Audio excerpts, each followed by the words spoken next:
India is an adventurous paradise. You head out for a holiday, which quickly turns into a survival situation. A dream turns into a nightmare. I'm thirsty, I'm tired, I'm hungry, and I'm lost. Shelter, water, and food become a priority. A fire to keep you warm. But how? I'm Chandan Lahiri from OTS Survival School. I'll give you some tips and show you some tricks to use in a self-reliant situation. Do not think problems can only happen to other people. It can happen to you.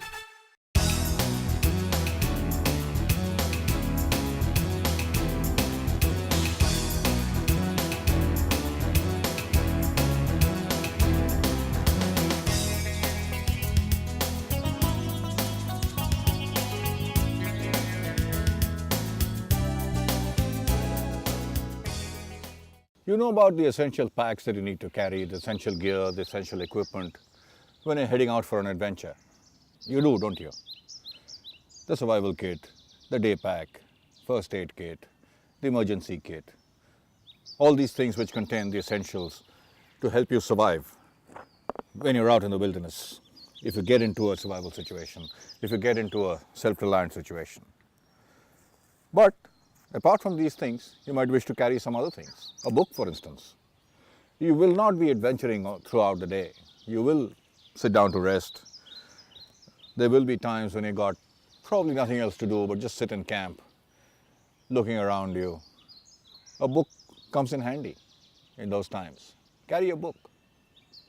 If you're a smoker, for instance, this is probably, at least it doesn't work for me, this is not a good place to decide to give up smoking. So carry spare cigarettes, carry spare matchboxes, binoculars, carry binoculars. It helps to look at the sights, look at the birds.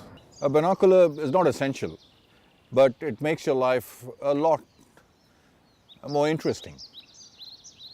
Things which are far away come close. When you're looking at birds, when you're looking at animals, when you're looking at wildlife, looking at ducks, looking at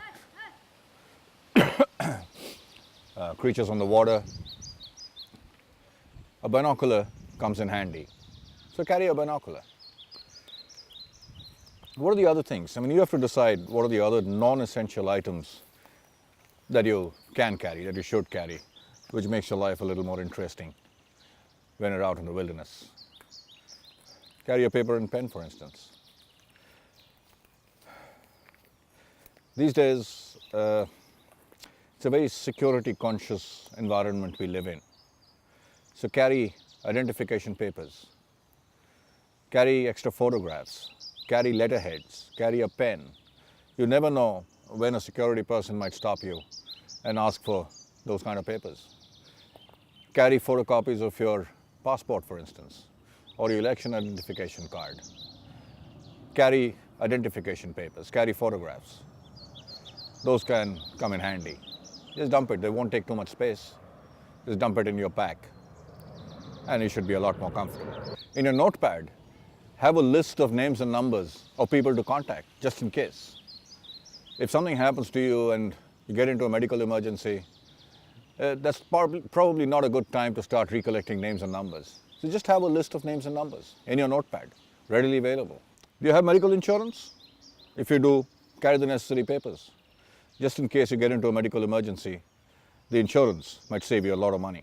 Get into a hospital which is accredited and have a list of those hospitals close by, next to your medical papers. So these are some of the things that you should carry, apart from the essentials, which are your day pack, your survival kit, your first aid kit, emergency kit, cord, knife, so on and so forth, headwear, footwear, clothes. Apart from that, these are some of the things that you should carry, just in case. You may not ever need them, but you may not ever need any of the other items either.